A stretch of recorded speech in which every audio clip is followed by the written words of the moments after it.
seat. You must sit in your seat and they sit in your seat. Like they baptized in vinegar. I know I brought you a little closer, but that's okay. It's going to make some sense in a minute. All right. So, we just sounded off 1, 2, 3. Of every person that has the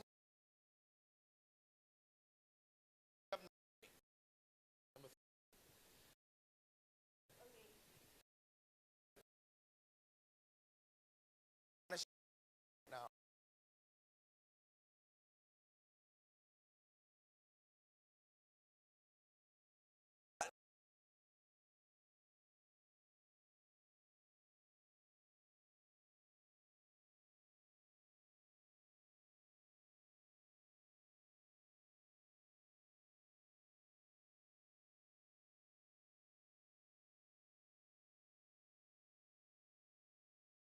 In this room, they stood up and they said something.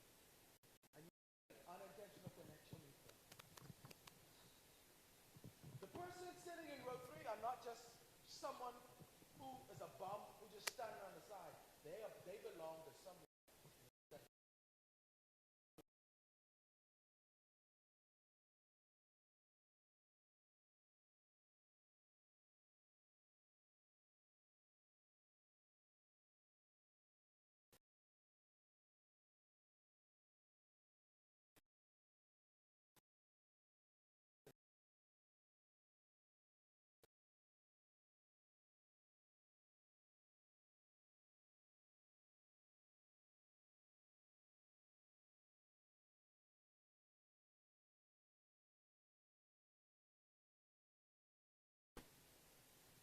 One of them might have committed suicide.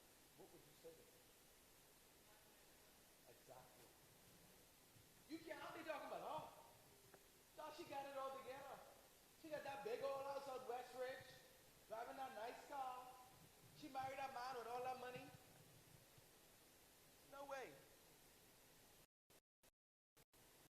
Got it.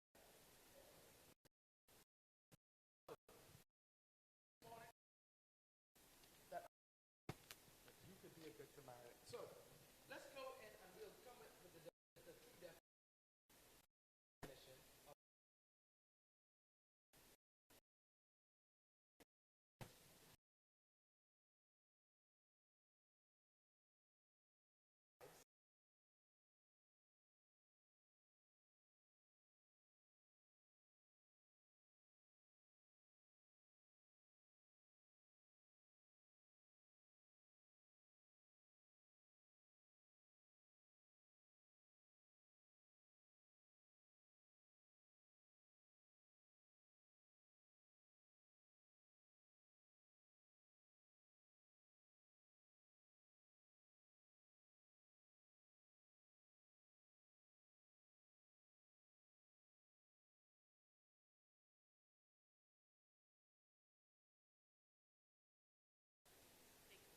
they say that again? Say that loud. They committed suicide. Remember that phrase. We're going to come back to that. What else do you hear? Say it again. They committed suicide. They committed suicide. We're going to talk about the language of suicide, okay? Here's another thing I want you to hear.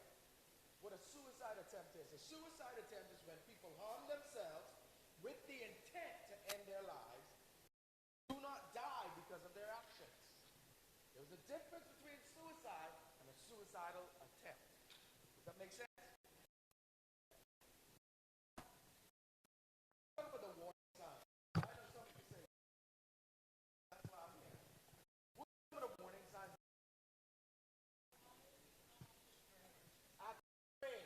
Now that's a which we use it. We'll come back to that. We got to deal with that language.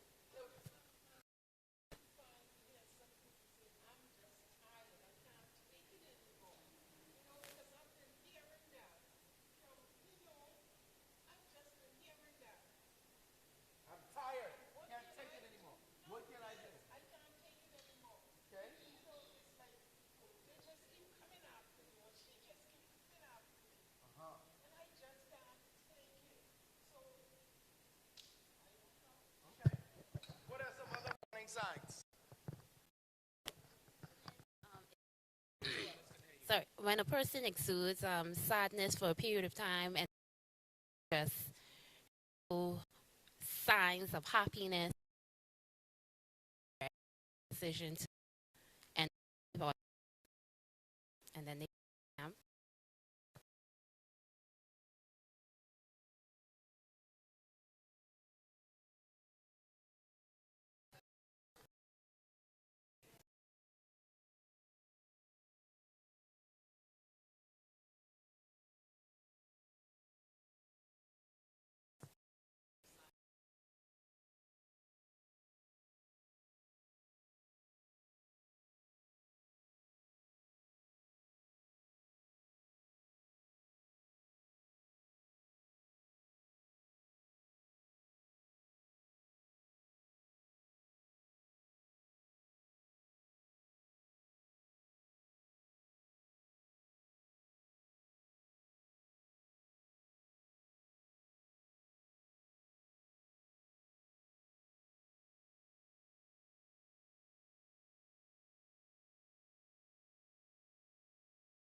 loved ones that could potentially save their lives. Leah Cooper has more in this next report. There's been an increase in suicide since the onset of the COVID-19 pandemic. This according to psychologist and president of the Bahamas Psychological Association, Dr. Wendy Fernander. The appeals of two elections the last few days here in the capital, which would have put us in the Bahamas to about 38% an increase to us. That this is worrisome, that attention need to be paid to this issue in our country. And if you suspect one of your loved ones is contemplating taking their own life, Dr. Fernander pointed to these characteristics. Someone who was very outgoing and gregarious and mingling in society, and they become very withdrawn, or someone so also someone who suddenly begins to seemingly lack interest and they give away their things. So if they had something that they cherish, start those things away. These are some of the things that indicate to us that this person may be contemplating suicide. Now I'm standing in the area where the lifeless body of a man was found hanging from this very tree over the weekend. And according to the most recent study on suicide here in the Bahamas, it's a major preventable public health issue. Now, in light of this, Dr. Fernander outlines how we can save a life. Oftentimes what happens is people tend to joke about it and say, oh, he's not serious. But what we can do is, once we see something like this, it is important that we see people with depression and feel down, lack of energy, and like I said, not sleeping well or sleeping too much. What we can do is immediately try and ensure that that person gets help and not dismiss the oftentimes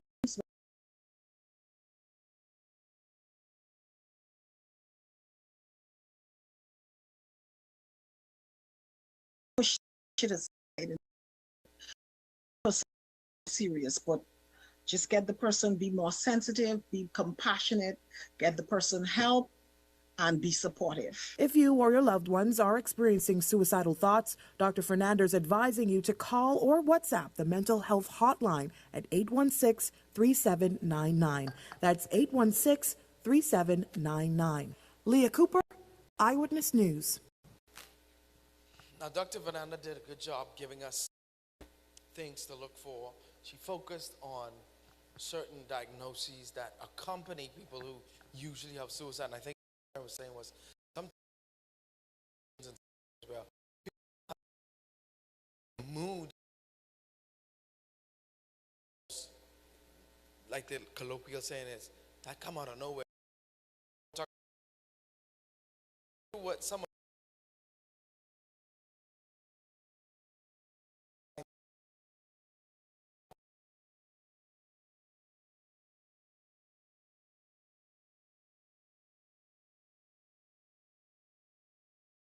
So here's some I want to point out to you. So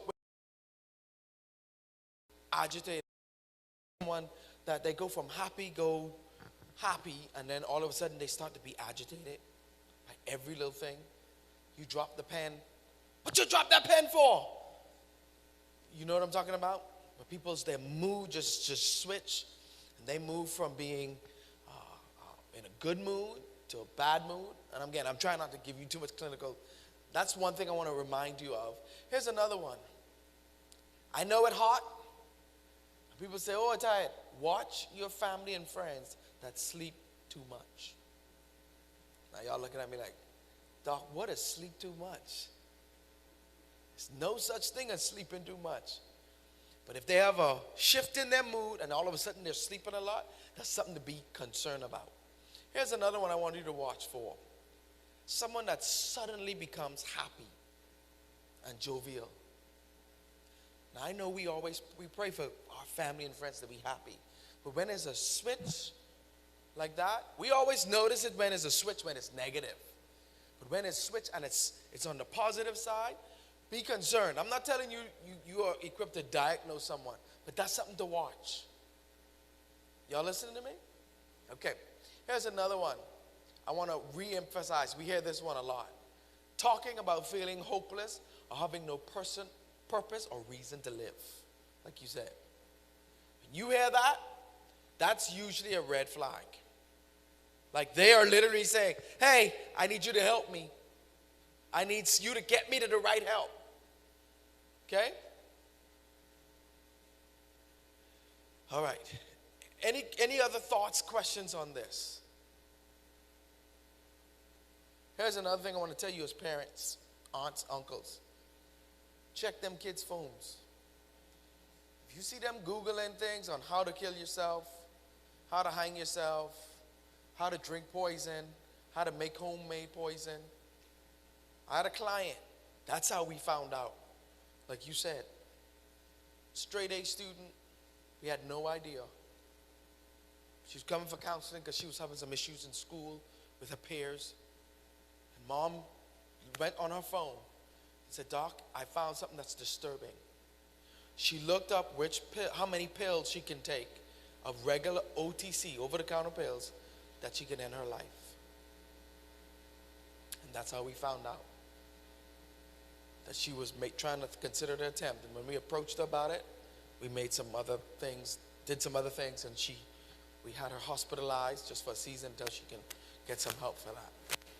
Parents, if you give your kids phones, if you think they're reading the Bible app on that, I got a bridge I want to sell you. These kids on these phones, our daughter does not have one. I have a 13-year-old, she does not have a phone. And people say, oh, you know, even my mom, who didn't allow me to have one. Is this mic on? She knocks, for some reason, now let me get on a rant. When you become grandparents, y'all has changed. Let me turn around and look at my screen for y'all. Y'all throw something at me. All right, let's go to the next one.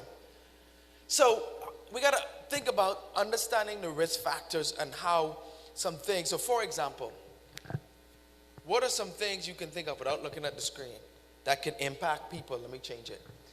That leads them to this place. What are some risk factors? What are some things you think can cause people to get to this place?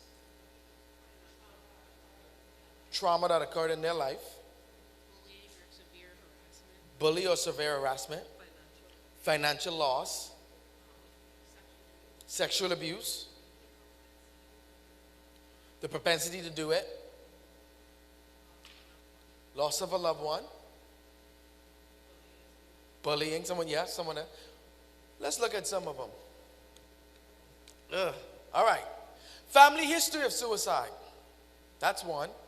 Loss of money, you guys said that. History of trauma and abuse, some of you said that. Death or terminal illness of a loved one. Loss of health. Here's what I've been seeing in my practice a lot. A lot of men who either retired or lost their job. They would say to me, Doc, I'm embarrassed to tell you this, but I thought about ending my life. And then I just let them talk. And they tell me, you know I served my time, I retired, but I feel useless. I'm home all day, doing nothing. My wife's still working. For a lot of people, what they do becomes who they are. And when they lose that, it pushes them to a place where they could be at risk. So think about these swings when you're thinking about what some of the signs were. Okay?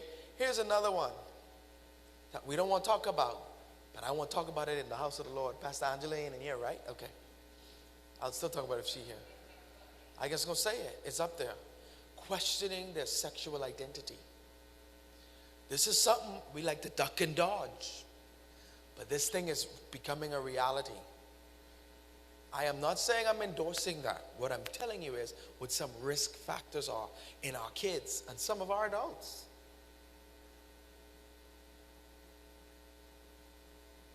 When they are in that place, they're making those questions of themselves and then dealing with the societal pressure of all of that. That's been something that's been reoccurring among our kids. Okay? And the last thing I'll say is recent loss of a significant relationship. Have you all been hearing some of the voice notes? Some of these people who've been in relationships? Again, people become attached to these things and it becomes who they are. So these are some risk factors. Okay? We have another one.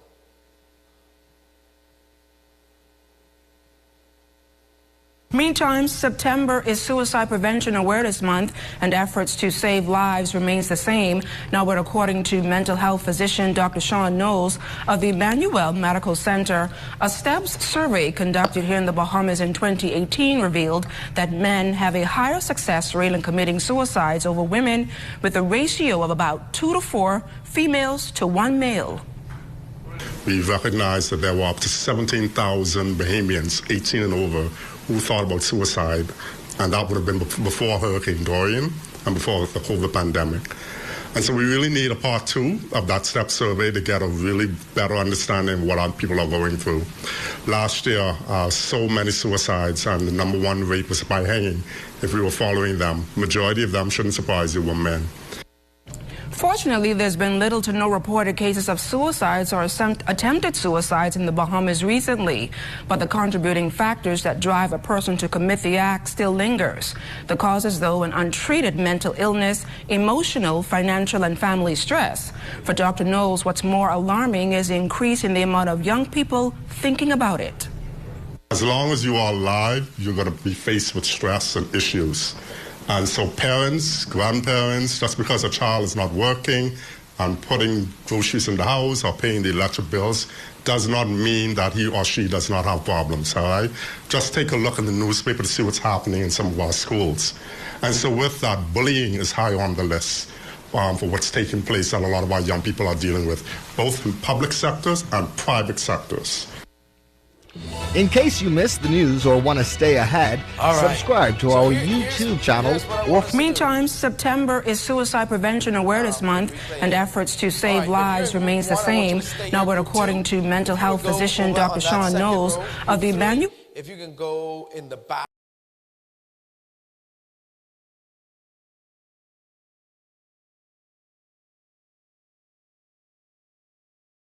We're going to do our first breakout.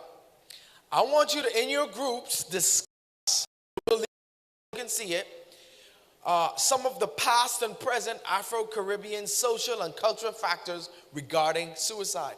What are the questions? 1, make a list of past social and cultural norms regarding suicide. Number 2, make a list of past cultural factors regarding suicide. What am I asking you? What are some cultural things that when you think about us as black Afro-Caribs, one of the things I run into all the time is black people don't kill themselves. That's what we used to say. That's what I heard growing up. Child, we don't do that. That's for them white people. Them is kill themselves. Y'all remember hearing that growing up? And now it's in our face. So that's an example. Past social and cultural factor. Past social factor. Here's a cultural factor. Anyone can think of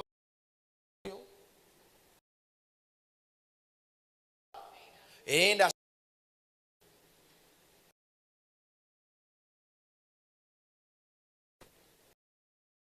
her ma tell her in a place where we that is those are some things to think about. So get in your groups. Let's talk about those. You got 3 minutes to do.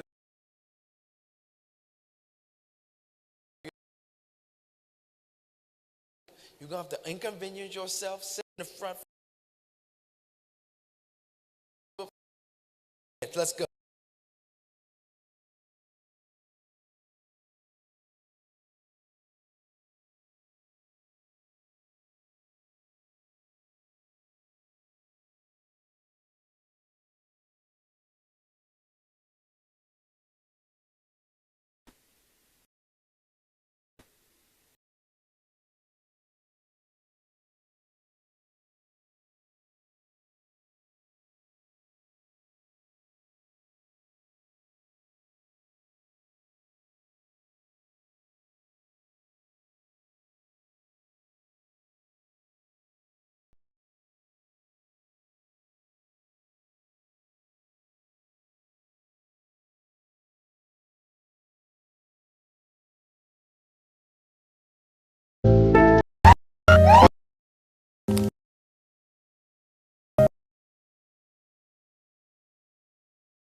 I feel as though that only things such as like prayer or believing that you'll be okay is okay, rather than combining it. And then there's a huge stigma attached to mental disorders. If you even talk about it, you're just crazy, and you're kind of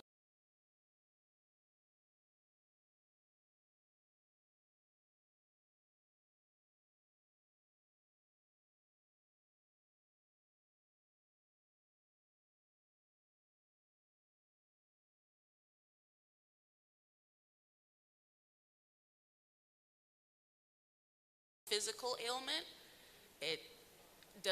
There's no issue. It's like a non-issue, you know. Good. Thank you, Group 1. Group 2. Who wants to be the spokeslady? Oh, I was going to say, you pointing at her, she pointing at you. Okay, so culturally, like Group 1, we discuss how they say we're going to pray for you. we do live in a society where they train us that we get help inside. So the point is, persons aren't taught to go get help. So that's a barrier you have to break. They say things like, if a person do try to confide in you, you have to be strong. So a person battling with the thoughts, then it doesn't help to write out and tell them that they're being weak. But the word strong does come in there because they say, pray, God, you, like, I'm not saying change work, but like, you got to do something. And then they don't take it seriously. Last resort. And at some point, listening to the signs, when they finally do it, it's the only time a person would say they missed. So it has become a norm. First time I've heard it, only certain families struggle with. I found that when I went into nursing school, my preceptor said there's a very thin line.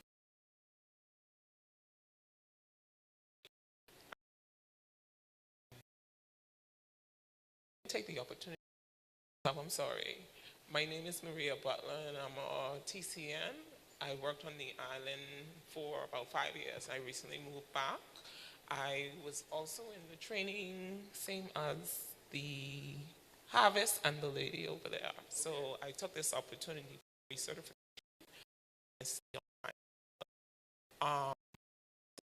Say, like, when we were training people outpatient, so most people expect these.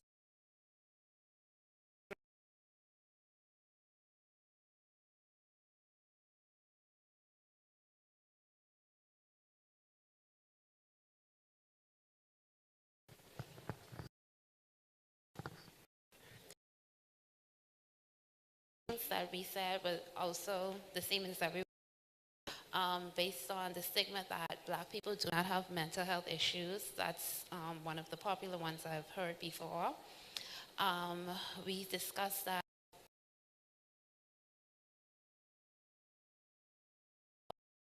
a person's issues, and of course therapy is considered a white people thing. Having mental health issues can be regarded as the C word, crazy. And then other cultural factors that we looked at, that could be autism in the Bahamas as well, with them suppressing any issues they have, or isolation and whatnot. A lot of the issues that they have to themselves.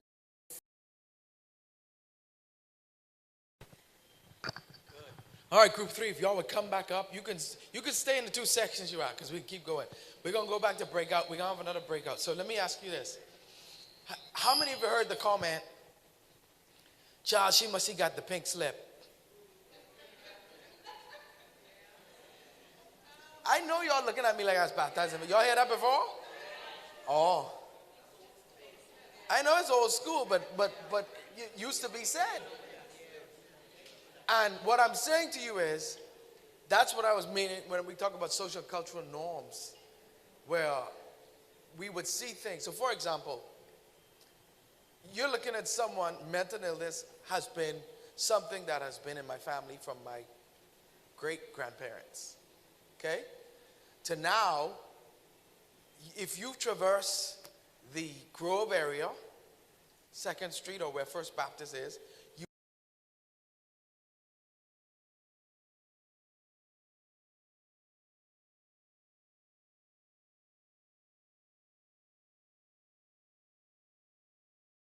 what y'all need to do with him. We were that family that was proud, who know how to, and boom, mental illness.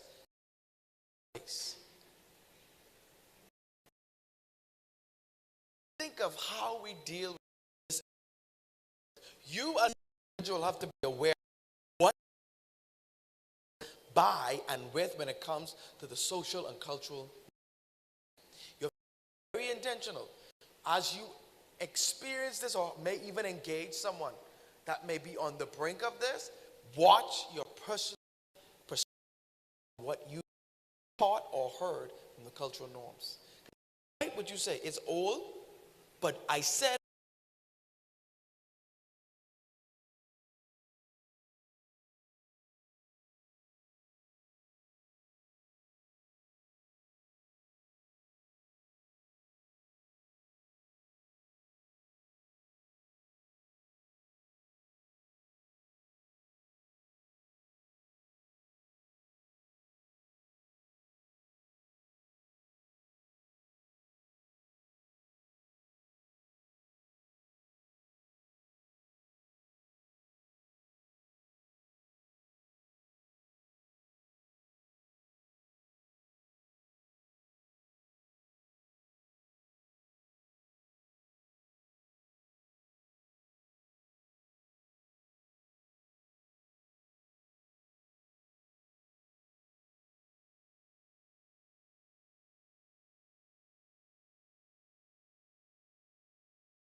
let's go to the next slide.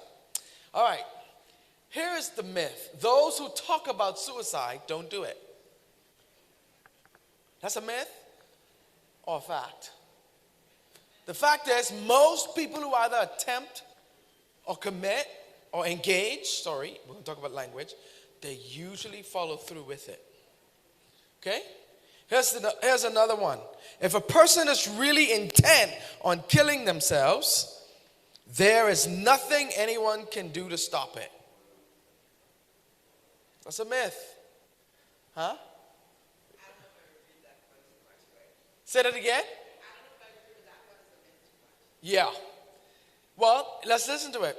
Even the most severely depressed person has mixed feelings and are ambivalent about dying. Most people just want to end.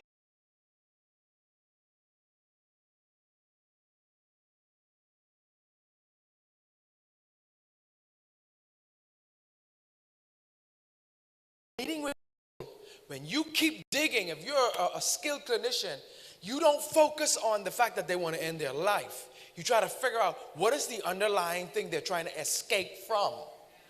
Are you following me? Now, I told you I wear two hats. When we come to church, if you go to church, some to hear a word from God.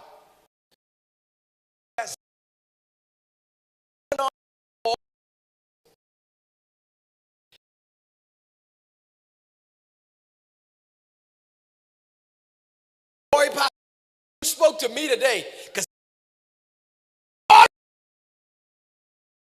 that's that escape that you got from that message that you gave.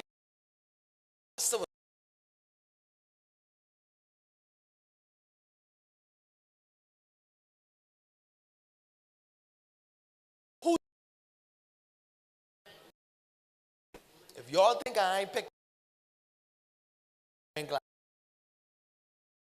the woman them in here.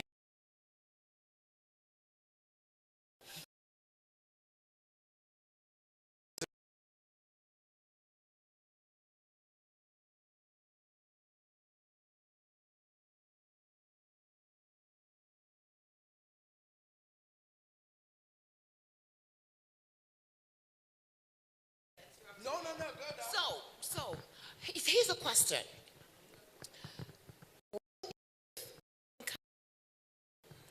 Says suicide. And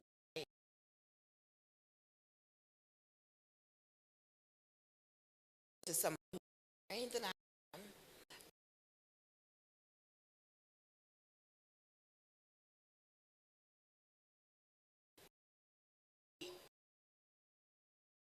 that I might feel because let's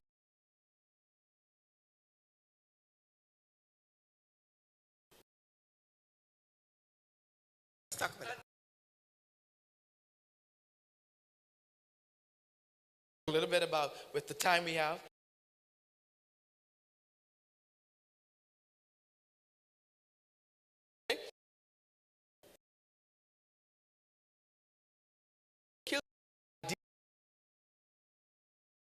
Someone you have noticed have a warning sign on a risk factor, they probably thought about suicide already.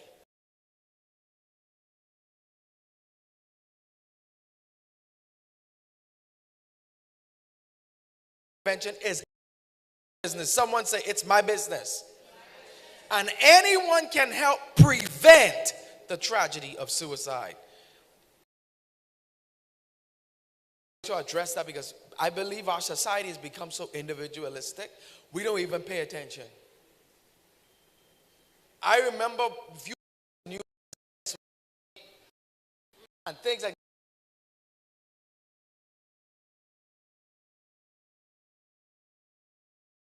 now when you know, child, that's up.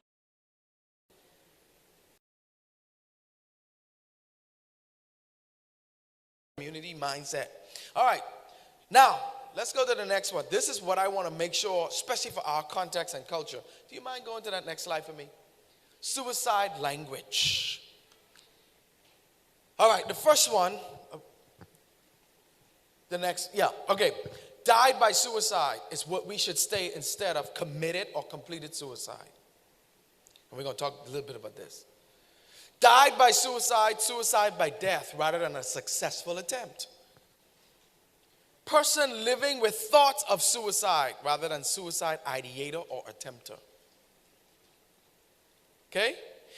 Now, instead of saying, oh yeah, they was manipulative, they was crying for help, they had suicidal gestures, we need to describe the behavior. So for example, Johnny was such a happy person, and all of a sudden Johnny started withdrawing and started being going into himself and not connecting with people. Does that make sense? Okay? The other one is working with someone in crisis, dealing with suicide crisis. The line.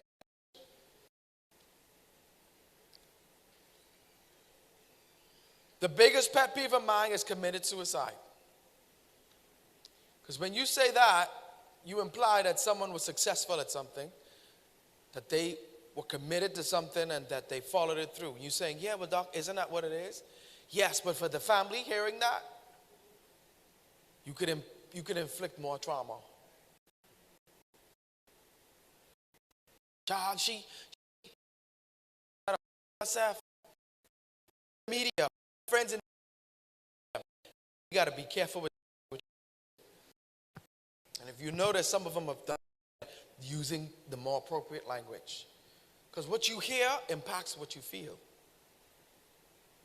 Y'all listening to me?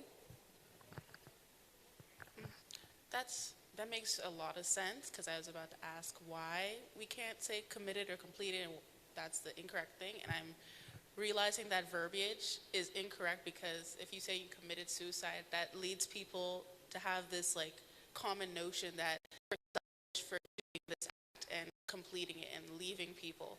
So if you die by suicide, you were a victim to suicide, rather than you yourself put it in your mind to do this and now you've killed yourself, you know, and it's really insensitive, you know.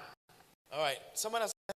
Okay, so let's watch this story real quick. Let's see if I can do it. Of a guy sharing his story. Well, you got it. I didn't know locking something up would make all the difference. I knew she was going through something. How did you know?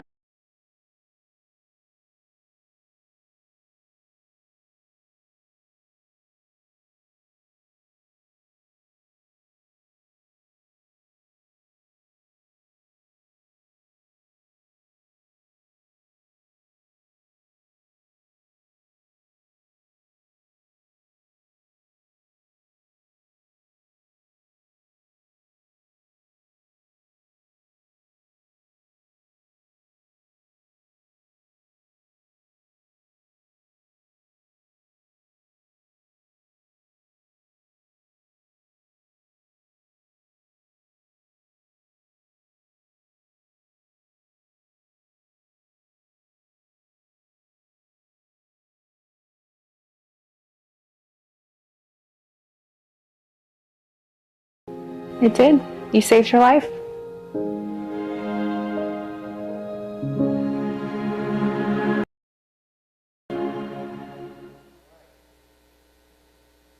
All right, we'll stay in our groups and let's engage. 5 minutes. What you can do, what next steps would you take and why? And basically, what you can do, what next steps, take about 5 minutes, okay? Take about 5 minutes on this. Let's make it succinct and we're going to come back together, okay? With your groups.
advantage back there, but let's go.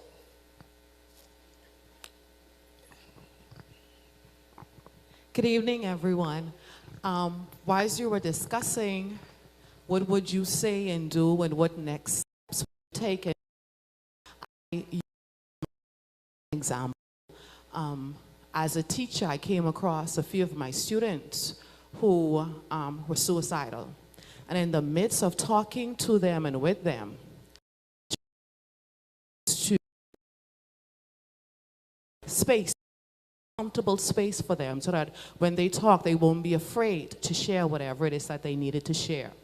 Not only that, I tried to be as relatable as possible, no judgment, none whatsoever. And I realized that at the end of the day, when they were finished talking to me, I made it clear to them that this information is so critical that you've said to me. And because I love you so much, I just can't keep this to myself. We have to get you some help. So I was able to refer her to the guidance counselor, who afterwards was able to get in the needed persons that needed to contact and to speak with that particular child. And the guidance counselor said at that time, I've known this particular child, her G, you know, seen it drop at her G. And so, yeah, I was able to speak with the guidance counselor, able to reach help for her. And another thing is, so whenever I, what's going on in your life? The door is open. Myself down or burning, needs someone to talk to, that there's that open door. Good, good. Thank you, Group 3. Group 2. Okay, so we went over a scenario with person. Oh, you can hear me now? Yeah. So, express feeling like they want to end it all because of losing a relationship. So we talked about being physically for the person. The first I'm not let them alone them and why not passing judgment. At this point, we need to get you some help. And so extending the outside, because, you know, a person can be able to fix it, but you have to, now I need the help that you need. Or to avoid hesitation, it should sound like something they want to do. So we're not throwing it on them. And then, well, bringing it to the Bahamas, of course, if it's an adult, we go through, oh Lord, what is this place name afterwards? CCAC, social service, crisis center, did I miss one? Yeah.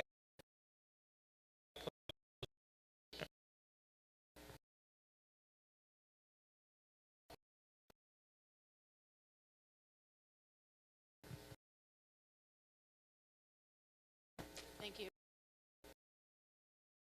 What our group was saying that we know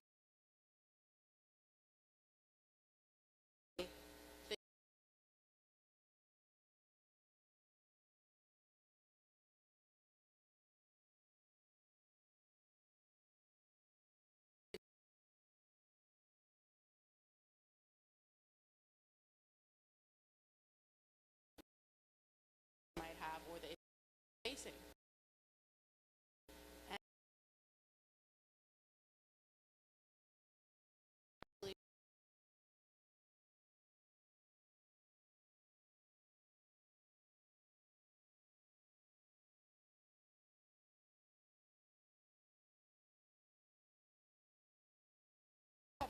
vulnerable with the people they trust and love.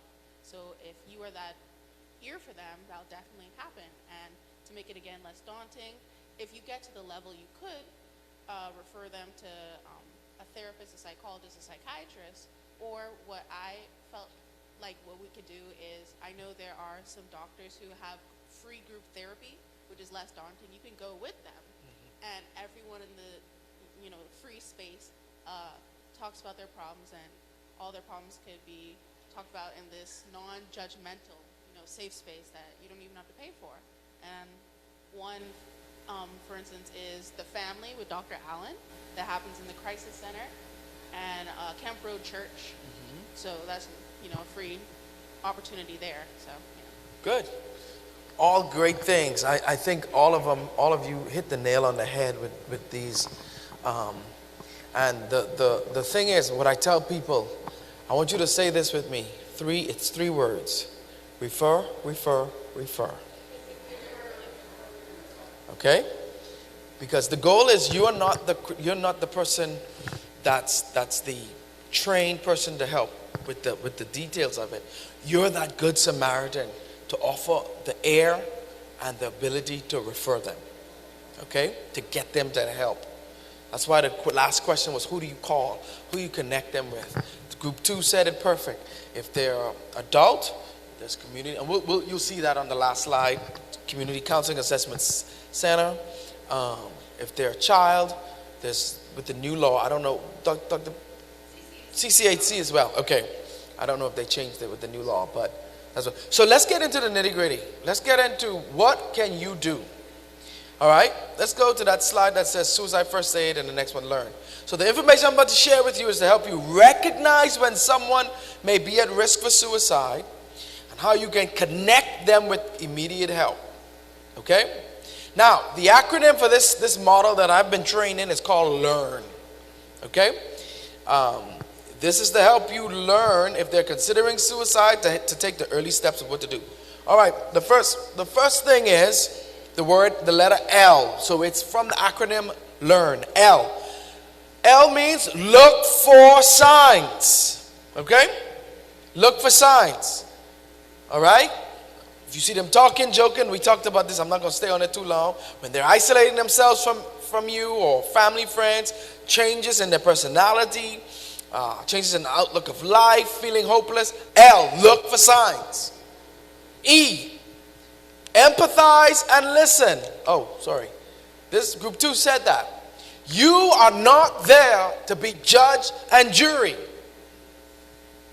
That's why I said you have to be very intentional how your cultural, social, religious norms impact you as a good Samaritan.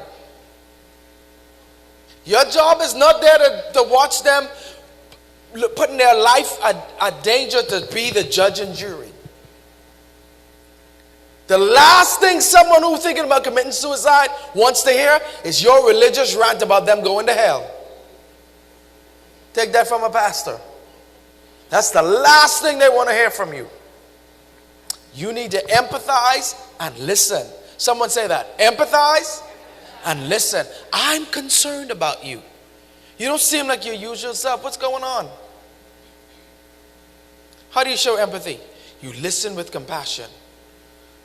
Those of you who are people of faith, that's the number one thing Jesus did. He listened to people with compassion. And show them you care by giving your full attention. That's not the time for you to be on your phone. If you're listening, say, I am. Don't judge. Avoid fixing their problems. Okay? Use your own words to reflect back what they have told you. I'm really sorry to hear what you're going through this. I really appreciate you telling me that. Just listen. Let's go to the next one. A, ask directly about suicide. Now, this could be where people could get a little antsy and feel like, oh, doc, this is getting out of my scope. But this is what I'm going to give it to you. Asking us about suicide will not plant the idea in someone's mind if that's where you're meeting them at. How do you ask them directly and calmly? Whatever their name is. Susan, are you thinking about suicide? Are you thinking about killing yourself? Or ask by mentioning things you heard them say. Sometimes when people are struggling with fears about their future, suffering a major loss, all those things right there. Be prepared to hear Just yes. listen. Let's go to the next one. Be prepared to hear yes. Let me get through this. R, remove the dangers. This is very important. Someone in group 2 said, hey, you might go to be present. If you go present and they got all the knives in the kitchen, sitting right by the knives, no amount of listening or trying to follow this gonna prevent. First thing you got to do, Susan, let's go out here in the living room. Come. Don't mention them knives. Don't say nothing but the knives. Just say, listen, I came to be with you. Let's go sit on the couch. Or you show up and they have pills. Don't sit on the bed with them with the pills next to you. Are y'all listening to me? Take them out that room. Nah, I tell you, drag them out. But tell them, say, can we go on the couch and sit down? Remove them from all possible dangers. Okay? Let's go to the next one. And next steps. Take action immediately. Okay? Now, I want to be very intentional with this one. This is where, after you've done all those other things, what is your next step? If you're in the moment where they're listening to you, they've been paying attention, you feel like you've won them over, what's the next thing you're going to do? I want to be very intentional with this one. What's the next thing you're going to do? Huh? That's the call for help. Now, here's why I always encourage people when I do this training. You have to tell them if the situation creates and it cultivates that. If you tell them, some of them may run. You can't control that. But I try to always encourage people is you say, hey, listen, you said it perfect. I don't even want to jack up what you said. But you said something like, I let them know and let them know, hey, we're going to make a call. I'm going to call so-and-so. This is where it gets kind of, I like this word, dicey. Some people in training say, well, you ask them, hey, is it okay that I call? They're not okay. You're asking them to make a decision for their well-being that they didn't make before you got there. That's my stance. So it's kind of dicey. You have to be very discerning and trying to figure out where are they. So I usually don't recommend you ask them. I recommend you kindly tell them, because I care about you so much, I'm going to try to see how I can help you and get people who are more skilled than me to help you. That's a nice way of saying, child, I don't care what you say. I calling them for you. The bus coming for you right now. That's not the way to do it. Hold it. We come back to that. Okay? But you kindly tell them, hey, listen, I'm so glad you asked me to come over here. I'm not as skilled in this. I want to reach out to someone who can help us better with this. And get yourself immersed into it too a little bit. Get us some help. Okay? All right? And then I want you to know this. I really believe that if you believe and trust the people who are trained, you'll be more apt to do it. A lot of times people don't call certain people because they don't think they can do it. Especially when this issue comes with mental health. That's what I'm talking about. You have trained clinical psychologists, counselors, therapists in this country that are trained to do this stuff. Someone break their leg, you don't say, but child, I don't know. You call 911, right? And you don't know who blessing come into your house. But you trust that those EMTs are trained. The same difference. You call that BPA number, you call that crisis hotline. You have to be believing that on the other side of that will be trained people. And that's Dr. Bethel, who's over the training component for Bahamas Psychological Association. They're very intentional, meticulous. Even this training, we had to be very intentional that you know that our goal is to make sure have the level of training and excellence where it needs to be. All right? Let me give you some resources, then I want to go back to your comments. I want to address one thing, and then we're going to wrap this thing up. All right? Go to those apps. Let me give you some free resources. Someone say, nothing in life is free. That's not true. All right. First app is a safety plan app. Again, this is for the trained folks, so some of you students, this is for you. There's one called the Talk, They Hear You. That one has a lot of resources on it that you could do. This one is good for trainings and other things you want to go. It's called the Suicide Prevention app. And I'll leave that up there. And then the Samsung app, the Suicide Safe, it's a mobile app for people who do this. Let me go back to one thing, and I want to come back to your comments. So Dr. Bethel asked a question that's very important. What do you do if you were helping someone and they follow through with the suicide? One of the things that's out there is we call survivor's guilt. Survivor's guilt. Therapists deal with it, psychologists deal with it. As a good Samaritan, you may have to deal with it. Oh, I remember I helped her. I was the one who called BPA, and then you see her on the news.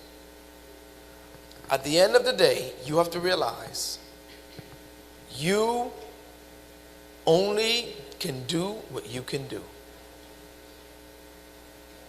You cannot carry the weight and bear the burden of the decision and the choice someone makes. Another phrase is called the savior syndrome. You ever heard that phrase? People feel like, I'm supposed to be the savior. I'm trained. I'm Dr. So-and-so. How many of you have ever had a surgery before? Surgery. Okay. One of the things they make you sign, I don't know if they do in the Bahamas, or tell you is, here's the likelihood of this procedure that we're going to do. And if you had to have anesthesia, they have to tell you the risk of anesthesia. Right? But you lay your happy self right down there. And you sign that thing. And because you're thinking about what the result is going to be, right? Right? So, the same thing in the helping profession. Our goal is not to be saviors. Doctors aren't saviors. I know we have this thing in our mind that we think, oh, if you go to this doctor, you know it's going to be good. And don't let that doctor who had a track record of every time they perform a certain surgery, it went well and one mishap happened. You have to realize you cannot take that on. We are not saviors. All right? Dr. Bethel, did I do that justice? All right. All right, we had a comment here first, and then there, and then I want to open for questions for 5 minutes. I was just going to ask, directly asking them if they have thought about committing suicide, or are you having thoughts of killing yourself? Do you feel as though that might be dicey in a way too? Because like, what if that person kind of like isn't comfortable to the point with you, or maybe those type of topics, because of their cultural and social like impact, they don't talk about those things. It kind of like causes someone who actually might be suicidal to like hide more, or like not talk about it more, like hide in the shadows. What do you do then? Like, good question. But let me challenge you. I could tell you're uncomfortable with it. So if you're uncomfortable with it, don't do it. You can ask them in a different way. But some situations, like I said, you have to be discerning, and you cannot run from it, because the running from it is the thing they've been doing. And so confronting it makes them, you know, the training I've been through before used to tell you, oh, you want to commit suicide? Tell me how. Yeah. All trainings, it was, they need to tell you what the plan was. The question was, do you have a plan? It was, do you feel like committing suicide? Then do you have a plan? And people literally would tell you what their plan was, and then they'd go do it. And so the research has shifted. The University of Wisconsin has shifted the research and say, we don't ask them what the plan is. We say, do you plan to commit suicide? I'm here to be a buffer. We're going to get you help. We're not going into the details of what you plan. You see what I'm saying? You got to be intentional and discerning. And I think that question brings to light the point, the delineation between someone who's helping someone who's their friend, colleague, family member, as opposed to a trained professional.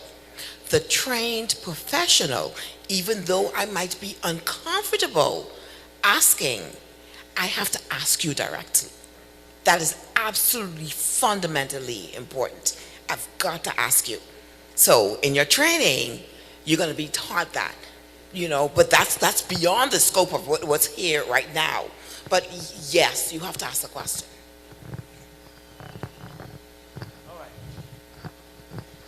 I know that part of the conversation was why people even consider that, and in trying to assist them with getting help and asking certain questions, I wanted to make mention of sometimes how to suggest that you're going to refer, and that is by saying, I'm able to find you somebody who may be able to help with some of the problems that you have, because again, it's not necessarily wanting to end life, but I have so many challenges and I don't know how to fix them. And then the question I wanted to ask from that, there are two questions. The first one would be persons associated with the different agencies, with the BAP and the CCA, do they offer additional resources, which may include a nutritionist? They may have health challenges or financial matters. They may need to get somebody who is a financial consultant, or family counseling and planning for some of the deeper issues. So are those resources behind the therapy or the referrals available, and without a burden to that person, like, oh yeah, you could do that, but you're gonna have to pay? So is it readily available? And then the second part of the question that I have with regard to prevention, because reaching this point is, with regards to prevention, is what do we do when we notice that persons are on a slow suicide mission? Because not everybody is going to be direct and call you up and say, I am experiencing this crisis at this time.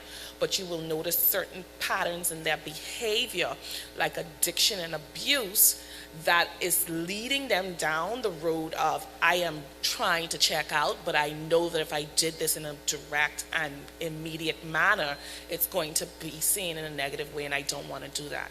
So you have persons that use the drugs, use the alcohol, use the promiscuity, use the dangerous and risky behavior to end their lives, but in a subtle manner. Yeah. Two great questions. Dr. Bertha, do you mind addressing the first one about the resources and the triaging with the different organizations? So a part of the role of the counselor, the therapist, is consultation, collaboration, and referral. So there are resources, particularly through CCAC. CCAC is a branch of Sandilands Rehabilitation Center government.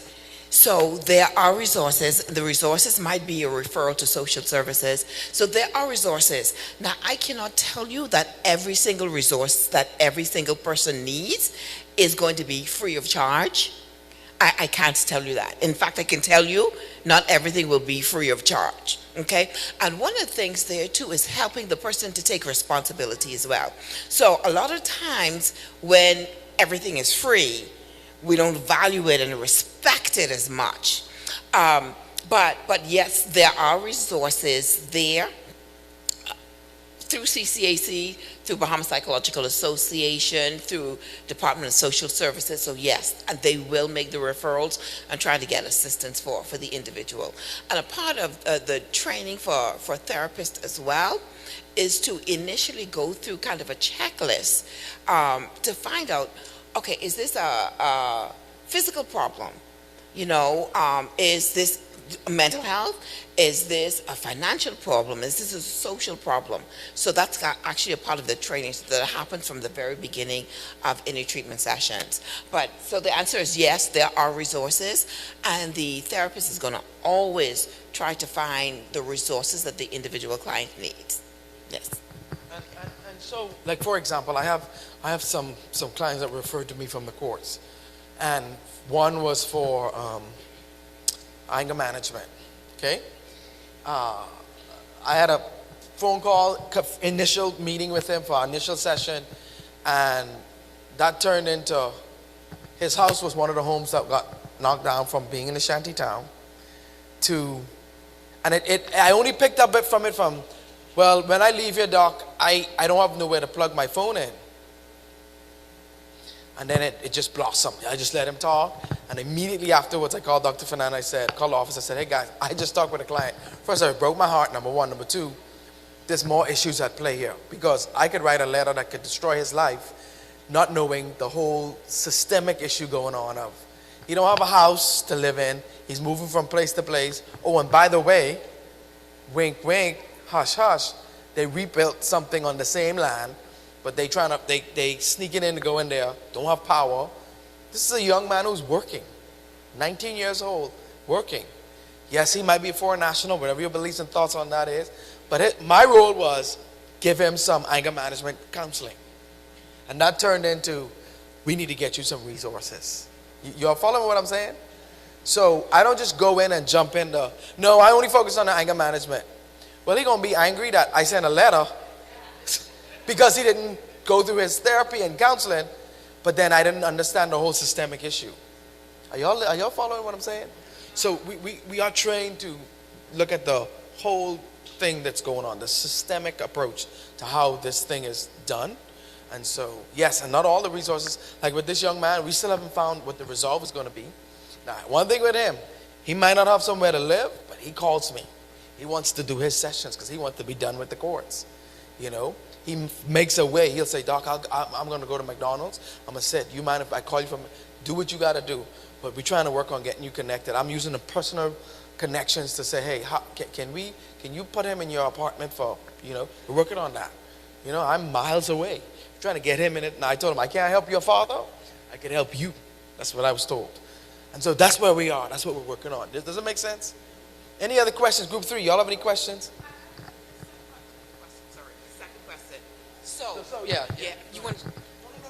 So, let me ask you to remove that thought of slow path.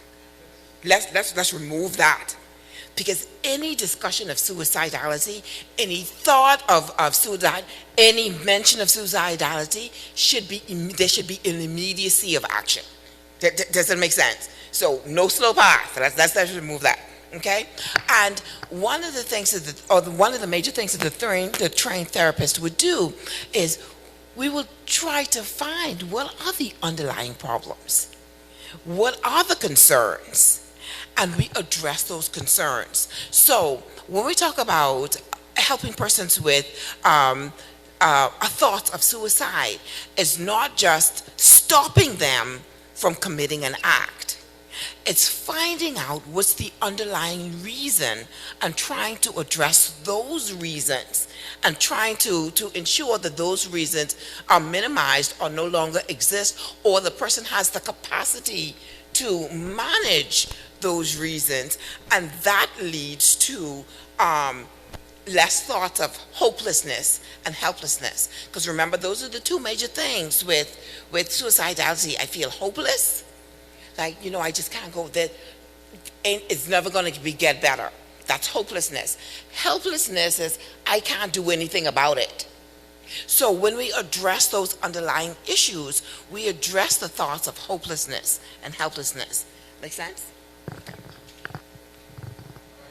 We have time for one more question. I want to give it to group 3. Any questions? We have time for one more question. Good night again. My question is, what I have noticed in the education system, I've come across a number of my students who have now adapted to cutting and elevating it to burning. And, one of their reasons as to why they are cutting or why they are burning is because of some form of sexual trauma that they encountered at an early age from a family member or from someone else. And so I find that some of them are hopeless because they say that, they don't see a reason as to why they are here. Why is it that God allowed it to happen?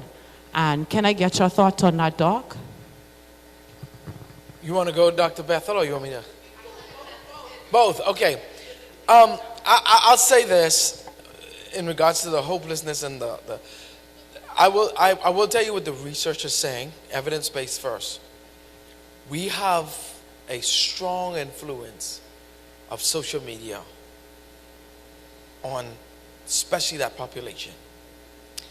am I blaming that? I'm telling you what the influence is, if I'm understanding your question. And so now the next step for us has to be, how do we manage? There's a difference between managing and control. How do we manage the influence of that on this generation? Let me just put it like that. Because cutting, all that stuff has been around, but the increase of it, especially among the younger, may I ask, what ages do you teach? 10 to 12. 14 to 18. That's that group. And I know we got some 14 to 18 years in the group right now. Now it's the new thing on social, especially TikTok. There's a young lady, she has a TikTok, she's a cutter. And all she talks about is how good it is to release the pain. You don't have to talk to your parents. You don't have to talk. This is what we do. This is what we do. If you go on TikTok, you'll find who I'm talking about. And that's what she's encouraging the kids to do. Now, I think she's been taken down, put back up, taken it down, put it back up.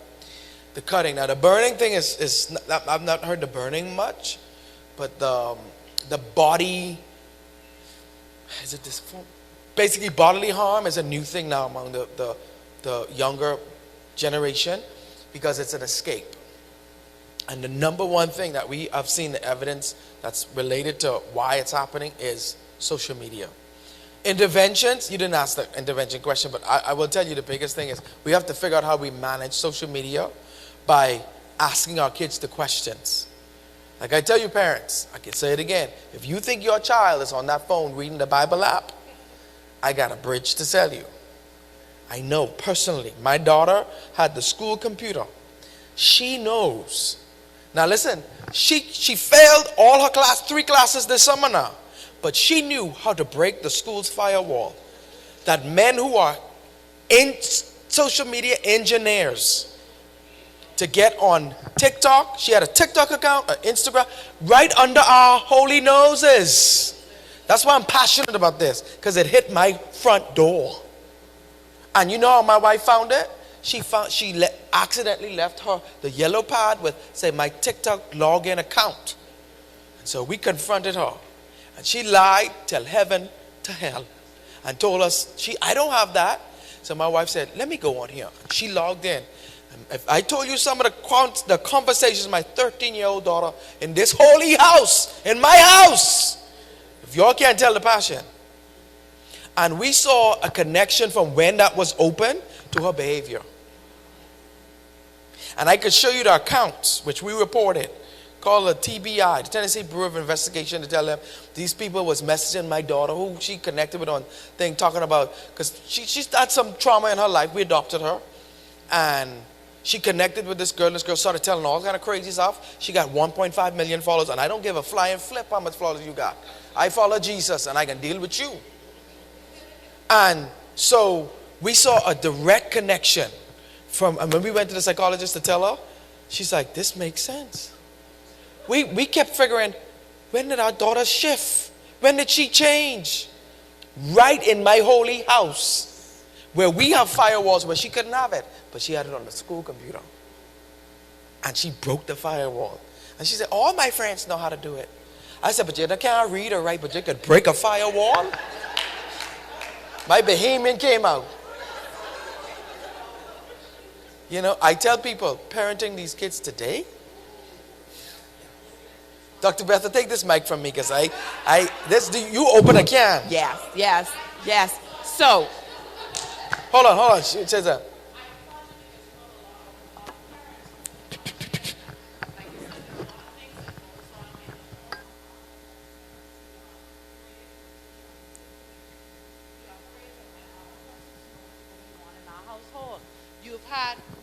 You have so many cases whereas help, you can get the help, but you refuse to get the help because at the end of the day, you're more in tune to what others have to say about you and what's going on in your home. And so a lot of times we do our children a disservice because of our mindset and because of what other people will say to us and about us. Yeah. I'd like to go back just a little bit to Oh, sorry. I would like to go back just a little bit to reiterate some of the things Dr. Jason would have said just now. So, cutting is not necessarily a sign of any suicidal thoughts. I'll say that again. Cutting and burning is not necessarily a sign of suicidal thoughts. Sorry, thank you, dear. So, most cutters, they cut to release the pain.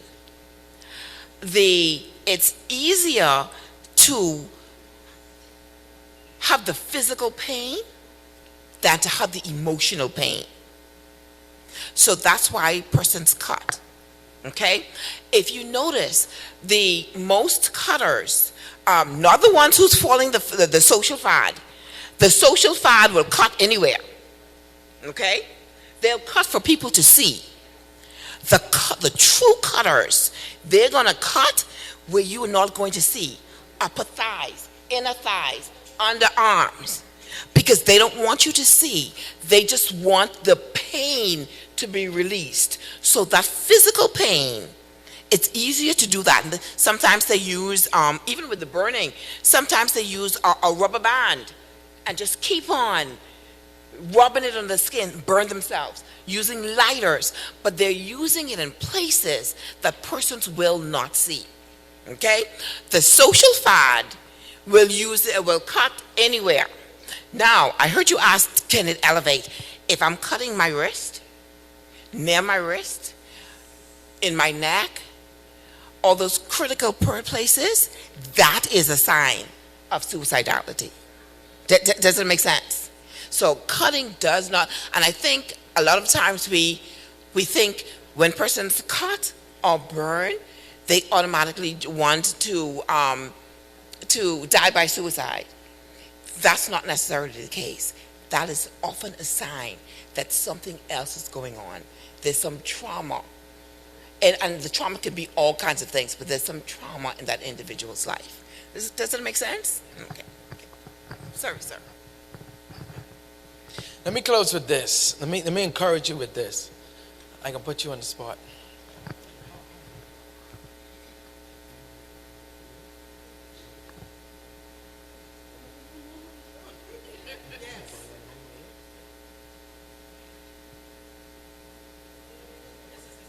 Okay. I ain't gonna put you on the spot, but let me say this. Let me give you an example just to close on that, and then I'm gonna close. Several months ago, maybe, was it been a year now? There's been an online sensation that went beyond the Bahamas. Yeah, I heard about that one too. That went all across the Bahamas, beyond the Bahamas to the world.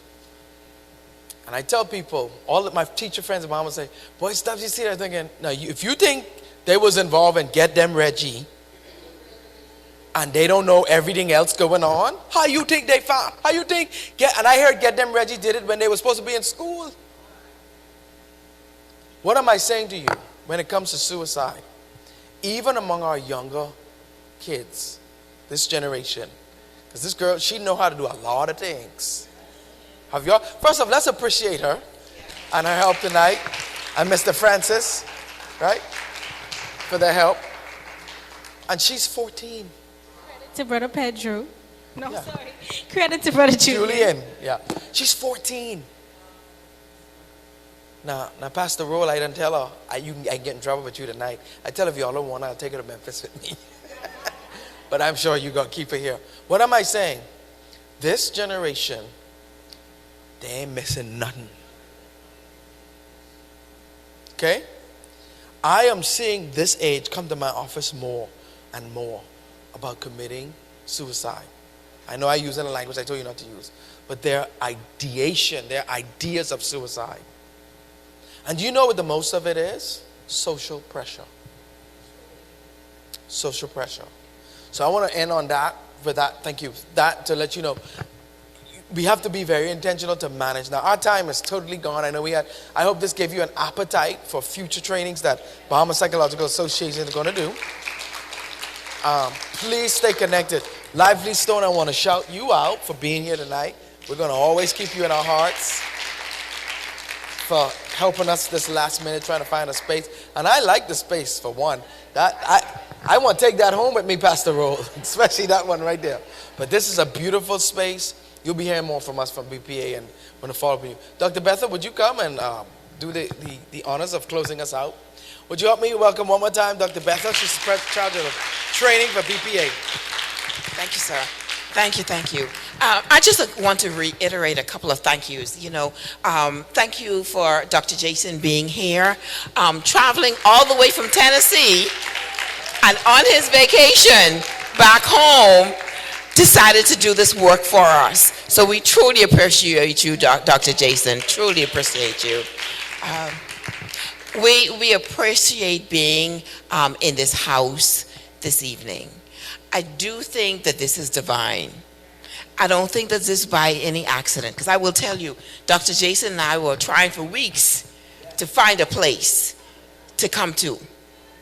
And we came here and are welcomed, and we had a wonderful experience here. So, Pastor, thank you again for having us. Thank you again for having us. And most importantly, or additionally as importantly, thank you all for being here. It shows your interest in this country, your interest in people, and your interest in developing yourselves as well. So we thank you for just being here and wanting to learn more so that you can assist more. And lastly, Madam, can I please ask you to close us out in prayer? Because you know what? We start that way and we're going to end that way. Amen? Amen? Is that all right? Yes, ma'am. Thank you very much. Let us bow. Father, in the name of Jesus, we give you thanks this evening for your presence here. We thank you for this sweet, sweet spirit that is in this place, and we know that it is the presence of the Lord. We thank you for our presenter, our doctor. My God, he is so good. He is good. We bless you for him, allowing him to be with us this evening. And Father, we thank you for all those who took the time to be with us, those that are visiting. We thank you. We bless you. We praise you. Now, Lord, as we've come to the close of this wonderful session, I have learned so much, and I know others have learned. And as we go, we want to take this lesson with us and know when to cry for help. In Jesus' name, amen. The Lord go with you.